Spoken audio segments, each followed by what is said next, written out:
Hello friends, welcome to English classroom. DS. Today I am with an activity debate which is there in our textbook. Yes, really, if we have classes at the school, certainly we will do these types of activities in the classroom. But we are really sorry, we cannot do these things in such a way. So I have to give, or a teacher has to give you some idea about such like activities. So I am doing this one. Okay, yes. Listen, this is the activity. After reading the article Project Tiger, you will have understood the stress and strain behind filmmaking. The article also throws light on the research done by master filmmakers like Hitchcock and Ray before shooting a film. Okay? Are the new generation filmmakers serious about filmmaking? Conduct a debate on topic in the class. You may first think about the points for and against the topic and then develop a speech to be made in favor or against new generation films and filmmakers. അപ്പോൾ ആ ഒരു തലത്തിൽ നമ്മളെ കൊണ്ടുപോകാം. മനസ്സിലായിട്ടുണ്ട്? നമ്മൾ ഇങ്ങനെ ചെയ്യാം. നമുക്ക് ആദ്യം ഇത് പെട്ടെന്ന് ചെയ്ത് അങ്ങനെ പോകാം. പക്ഷെ മുമ്പ് അതെന്താണെന്നൊക്കെ ഒന്ന് മനസ്സിലാക്കുക. റെഡി അല്ലേ? അപ്പം ഉണ്ടാവണേ.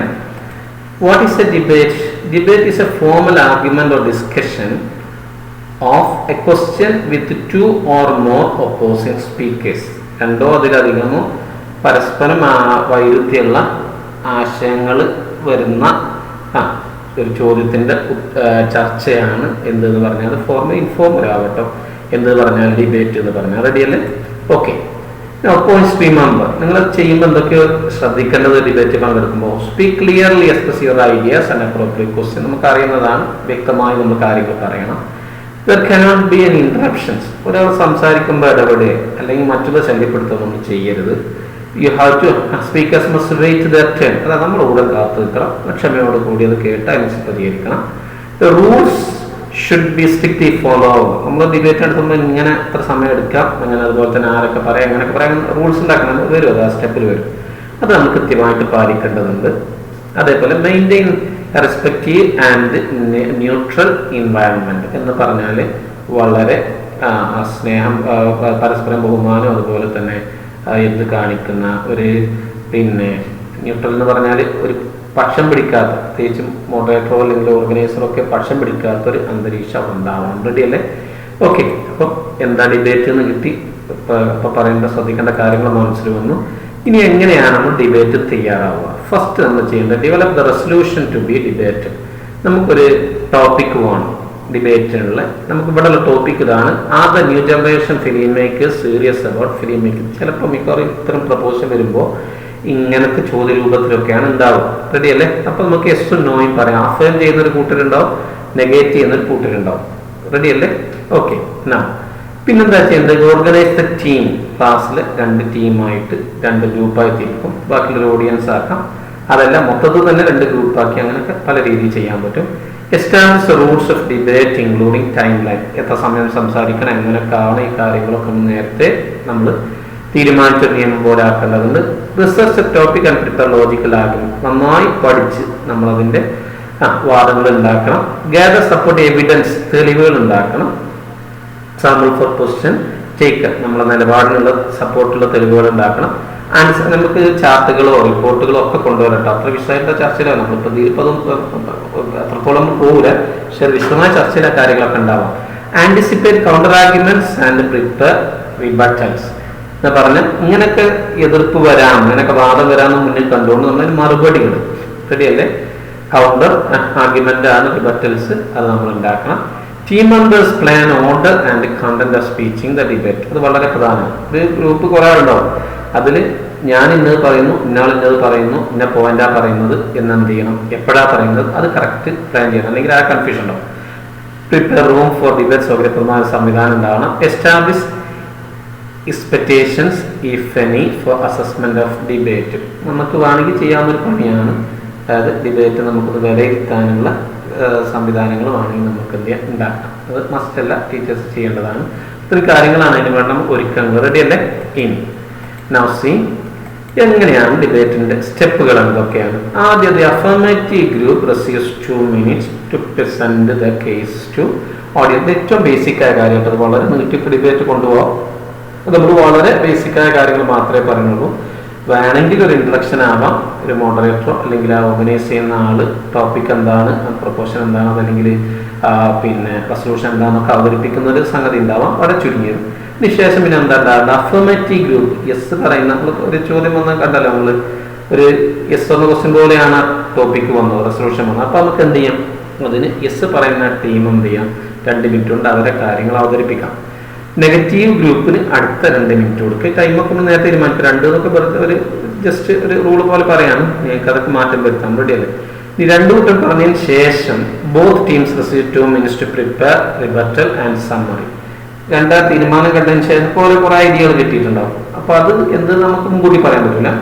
അപ്പൊ അതിനുള്ളൊരു സംഗ്രഹം, അതുപോലെ തന്നെ അവർക്ക് മറുപടി പറയാനുള്ള കാര്യങ്ങൾ തയ്യാറാക്കാൻ കുറച്ച് സമയം നമുക്ക് കൊടുക്കാം.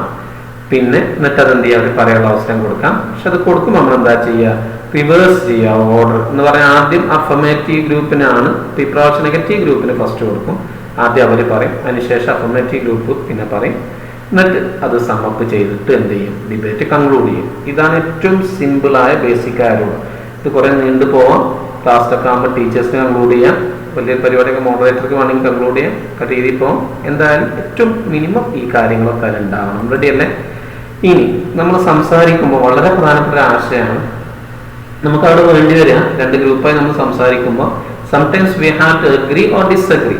അപ്പൊ അതൊരു ഇംഗ്ലീഷിൽ ഒരുപാട് എക്സ്പ്രഷൻസ് ഉണ്ട്, കുറച്ചൊന്ന് പരിചയപ്പെടണം, നമുക്കത് ഉപയോഗിക്കാൻ. I totally agree with you, I'm sorry I can't agree with. ഇതൊക്കെ എന്തിനാന്ന് ആലോചിച്ച് നോക്കണം നിങ്ങൾ കേട്ടോ. ഇത് അഗ്രിമെന്റിനായിരിക്കും, this one is for disagreement. Exactly ഇത് പിന്നെ ശരിക്കും ഇത് വേറെയാണ് കേട്ടോ. I couldn't agree more. പിന്നെ സോറി, ഇത് കൂട്ടായിട്ട് നമുക്ക് പറയാം. 2 തമ്മിൽ എക്സാക്ട്ലി മാത്രം പറഞ്ഞാൽ അഗ്രിമെന്റ് ആണ്. പക്ഷെ 2 കൂടി കൂടുമ്പോൾ ഒന്നും കൂടി എന്നൊരു എന്ത് വന്നു പറഞ്ഞാൽ ആ കൺഫർമേഷൻ, ഒരു ഉറപ്പ് വന്നു. റെഡി അല്ലേ? എനിക്കതിനപ്പുറം അംഗീകരിക്കാൻ കഴിയില്ലെന്ന് പറഞ്ഞാൽ that is true. Perhaps but ഒരു അർത്ഥസമ്മതമാണ്, വരും അടുത്തിൽ വരും. That is true, I'm sorry but I disagree.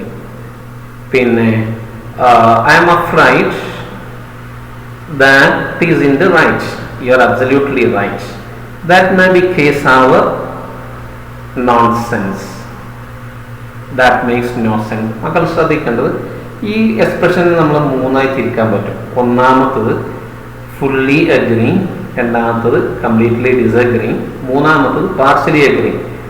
അതെങ്ങനെ തിരിക്കും എന്നുള്ളതാണ്. ഇപ്പം നിങ്ങൾക്ക് ചെയ്ത് നോക്കാം. നേരം പോണ്ടാളൊക്കെ ഞാൻ കാണിച്ചു തരാം. ഐ അഗ്രി, ഫുൾ അഗ്രി ചെയ്യുന്നതാണ്. I totally agree with you. Exactly. I couldn't agree more. പിന്നെ that's true. You are absolutely right. 2 കൂട്ടത്തിൽ ഉപയോഗിച്ചാൽ കുഴപ്പമില്ല, അങ്ങനെ ഉപയോഗിക്കാറുണ്ട്. റെഡി അല്ലേ? ഓക്കെ. ഇനി ശ്രദ്ധിക്കണേ, പാർഷ്യലി അഗ്രിമെന്റ് ആണ്. Perhaps but, that may be the case however. ശ്രദ്ധിക്കണേ, ഡിസഗ്രി ചെയ്യാനാണ്. I'm sorry I can't agree. വളരെ മാന്യമായ ഡിസഗ്രിമെന്റ്, അല്ലാതെ ഈ പറഞ്ഞ ശരിയാകാൻ പറ്റില്ല അങ്ങനെ തർക്കിക്കല്ല നമ്മൾ വേണ്ടത്. I'm sorry but I disagree. I'm afraid that isn't right. Nonsense. അപ്പം അത്രയും ഇതിൽ വരുമ്പോഴേ അത് പറയാമോ, കൂടുതൽ പൊളൈറ്റ് കാര്യങ്ങൾ ശ്രദ്ധിക്കേണ്ടത്. That makes no sense. ഇപ്പോൾ ഇതിൽ എഗ്രി ചെയ്യാൻ ഉപയോഗിക്കാം, ഡിസഗ്രി ചെയ്യാൻ ഇത് ഉപയോഗിക്കാം, പാർഷ്യൽ അഗ്രിമെന്റ് ഉപയോഗിക്കാം. റെഡി അല്ലേ? ഈ ഇത്തരം ചർച്ചകൾ ഇതിൽ മാത്രമല്ല, ഗ്രൂപ്പ് ഡിസ്കഷൻ ഒക്കെ വളരെ പ്രധാനമാണ്. വീഡിയോ ഒക്കെ നമുക്ക് എന്ത് ചെയ്യാൻ പറ്റും, ചില സ്ഥലങ്ങളിലൊക്കെ ഉപയോഗിക്കാൻ പറ്റും. ഇത് പഠിച്ചു വെക്കണം. റെഡി അല്ലേ? ഓക്കെ. നൗ നമ്മളെ പ്രൊപ്പോഷൻ ആണ്, അതായത് നമ്മുടെ റെസൊല്യൂഷൻ ഇതാണ്.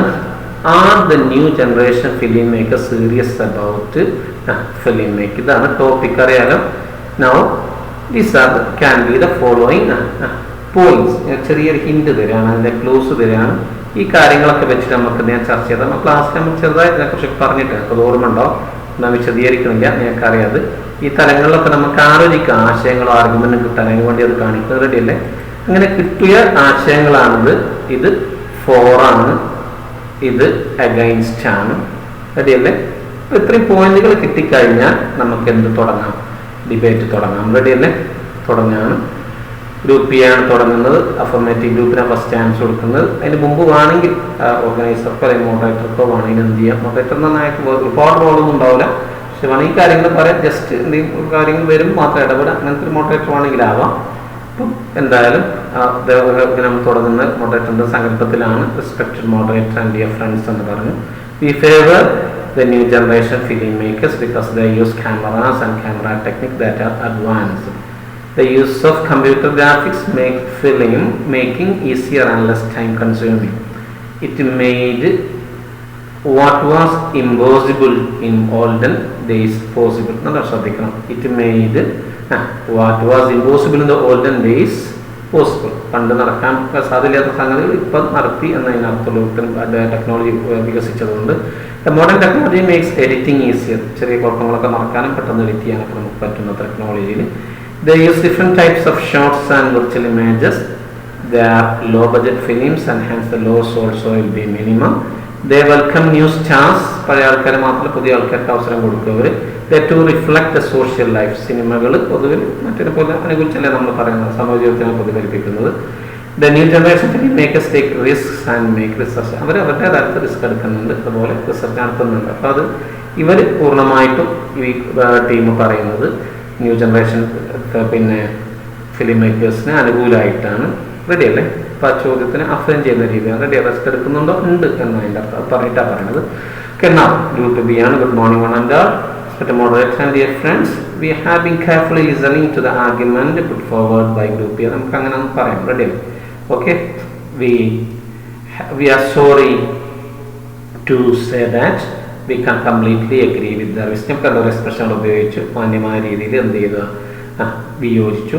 എന്നിട്ട് അവരെ കാര്യങ്ങൾ പറയും. All of us know the new generation filmmakers are not serious about film making. The films are industry aimed and profit oriented. മനസ്സിലായിട്ട് നമുക്ക് most of the films lack good storyline. Most of them have no morals or messages.